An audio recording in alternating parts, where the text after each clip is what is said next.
Desde el principio, el cristianismo o la iglesia ha tenido persecución.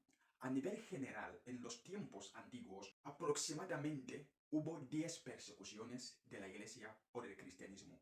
La primera persecución que tuvo la iglesia era en el siglo 64 después de Cristo, en el tiempo del emperador Nerón. Roma fue incendiada. El emperador Nerón comenzó a culpar a los cristianos y como resultado se levantó una gran persecución. Muchas personas dicen que en esta persecución murió Pablo y Pedro.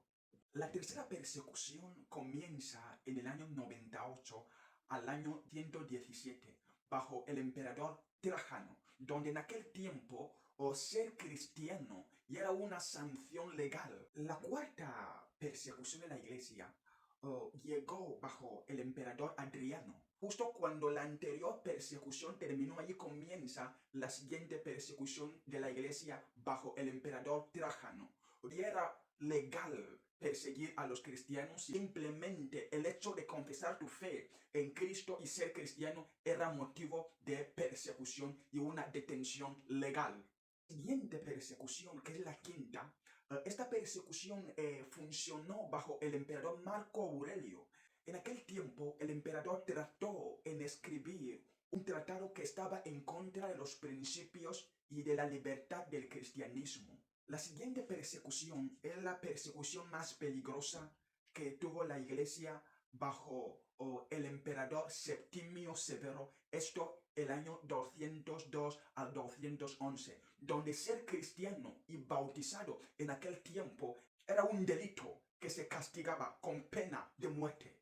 Pero al declarar pena de muerte para los cristianos no era suficiente. Por eso en la siguiente persecución, que es la séptima persecución, allí trataban de detener a los dirigentes de la iglesia, porque sabían que al detener a los dirigentes de la iglesia, las ovejas iban a dispersarse. Estaban ejecutando a los líderes de la iglesia en aquel tiempo. La siguiente persecución era bajo el emperador Decio, donde en aquel tiempo ser cristiano les consideraban directamente como los traidores. Esto en el año 249 al 251 después de Cristo. En la novena persecución se llama la persecución de Valeriano.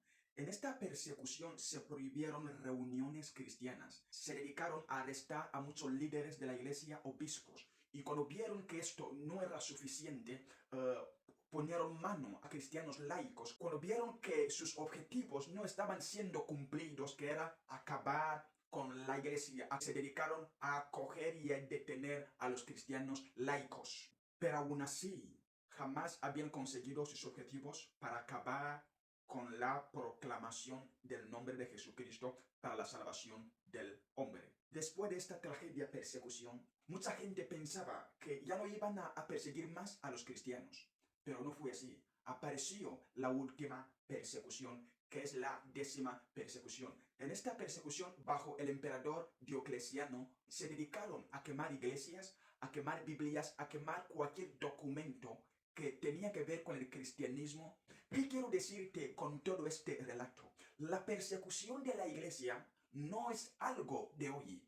Desde los tiempos antiguos han venido persiguiendo la iglesia con el propósito de acabar con ella. Siglos han pasado, imperios han pasado, emperadores han muerto, pero aún así sigue predicando la palabra de Dios. Por eso quiero traer este mensaje a todas las personas. Toda persona que se levanta para luchar contra el evangelio o contra el cristianismo, esta persona tiene que prepararse. Muchos hombres decidieron lo mismo, pero hoy en día les escuchamos como historia, pero la palabra de Dios sigue, la iglesia sigue. Mataron a los cristianos, les quemaban, soltaban leones para que les coman. Muchos murieron, pero la palabra de Dios persevera. El cristianismo persevera hasta el día de hoy. Esta gente murieron, pero el evangelio, el cristianismo sigue hasta hoy. El cristianismo es algo más que una historia, más que un cuento. Es más que una costumbre que viene de generación en generación. El cristianismo es Dios en el hombre. El cristianismo es la salvación del hombre. Así que toda persona que declara guerra contra el cristianismo, declara guerra directamente con Dios. Muchas gracias.